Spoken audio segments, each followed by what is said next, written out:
ఇడుపులపాయలో జగన్తో వైఎస్ విజయమ్మ కుమారుడికే మద్దతని పరోక్షంగా సంకేతాలు. వైఎస్ విజయమ్మ రాజకీయంగా తన కుమారుడి వైపే ఉన్నారని పరోక్షంగా సంకేతాలు ఇస్తున్నారు.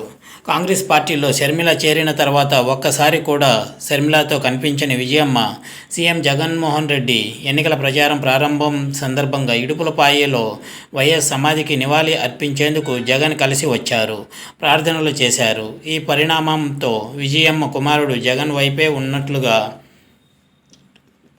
రాజకీయంగా సంకేతాలు వెళ్ళినట్లే అనుకోవచ్చు.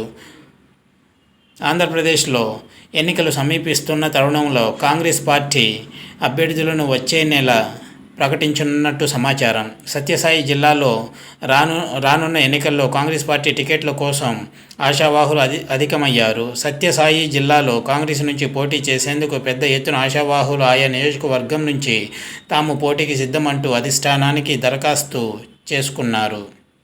సత్యసాయి జిల్లా వ్యాప్తంగా హిందూపురం, అర్బన్, మడకశిర, కదిరి, పుటపర్తి, పెనుగొండ, ధర్మవరం అసెంబ్లీ నియోజకవర్గాలు ఉన్నాయి. రాప్తాడు నియోజకవర్గంలోని 3 మండలాలు సత్యసాయి జిల్లాలోకి వస్తాయి. తెలంగాణలో మరో కేసు సంచలనంగా మారబోతోంది.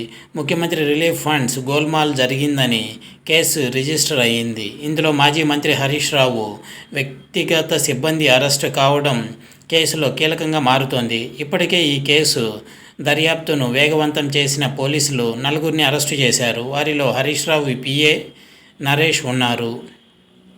బీఆర్ఎస్ పార్టీ తరఫున అసెంబ్లీ టికెట్స్ విజయం సాధించిన దానం నాగేందర్ ఈ మధ్యకాలంలో కాంగ్రెస్ పార్టీలో చేరారు. ఖైరతాబాద్ నియోజకవర్గం నుంచి గతేడాది జరిగిన ఎన్నికల్లో కారు గుర్తుపై పోటీ చేశారు. బీఆర్ఎస్ అధికారంలోకి రాకపోవడంతో ఆయన ఈ మధ్యే కాంగ్రెస్ పార్టీలో చేరారు. రేవంత్ రెడ్డి,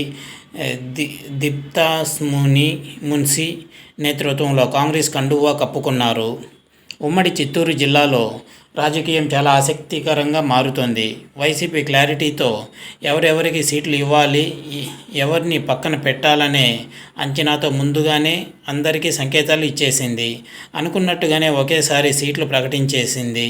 కానీ కూటమిగా ఏర్పడిన టీడీపీ, జనసేన, బీజేపీలో మాత్రం సీట్లు కేటాయింపు జరిగిందే తప్ప ఇంకా సర్దుబాట్లు మాత్రం పూర్తి స్థాయిలో జరగలేదు. ఇంకా కొన్ని సీట్లపై అనేక పుకార్లు వినిపిస్తున్నాయి. నేతలు కూడా బహిరంగంగానే చర్చించుకుంటున్నారు. ఇది వ్యూవర్స్, ఆంధ్రప్రదేశ్లోని, తెలంగాణలోను రాజకీయ అప్డేట్స్.